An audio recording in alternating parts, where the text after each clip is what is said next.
So good afternoon, and thank you for joining me today.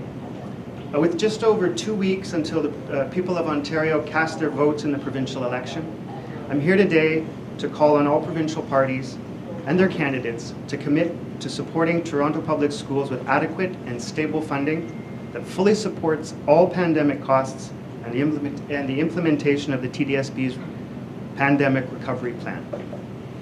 The pandemic has been difficult for us all, but it has been especially challenging for students who have had multiple disruptions to their education over the past 2 years. Stability is urgently needed in our schools now more than ever to support student learning, mental health, and well-being.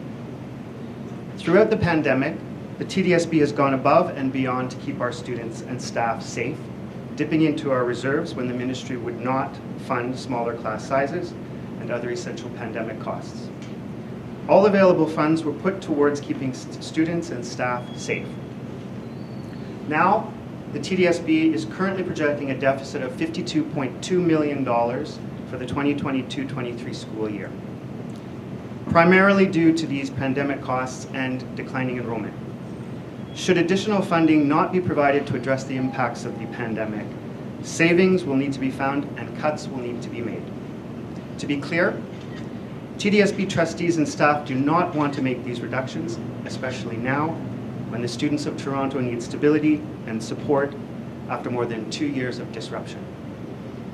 That's why I'm here today, asking the provincial parties to commit to better supporting the TDSB and school boards across the province so that we can continue to support the learning, mental health, and well-being of the students of Ontario.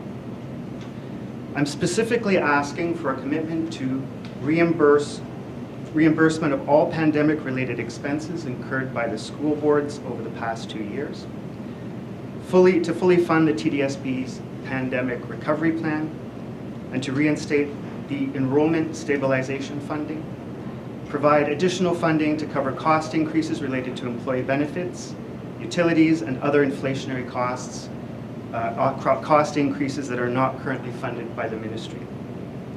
I strongly believe that education should play a larger role in this election.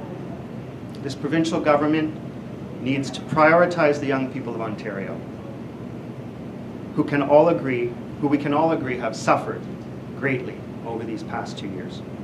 As the families of Toronto head to the polls in the next 2 weeks, they need to know that the party they vote for in the upcoming election will recognize the financial challenges that the TDSB has faced to keep students and staff safe during the pandemic and prioritize student needs with adequate and stable funding. I encourage all voters, when candidates come to their door, to ask them how they will better support our schools and public education. Students deserve to have access to the learning, well-being, and mental health supports they need next year and in the years ahead.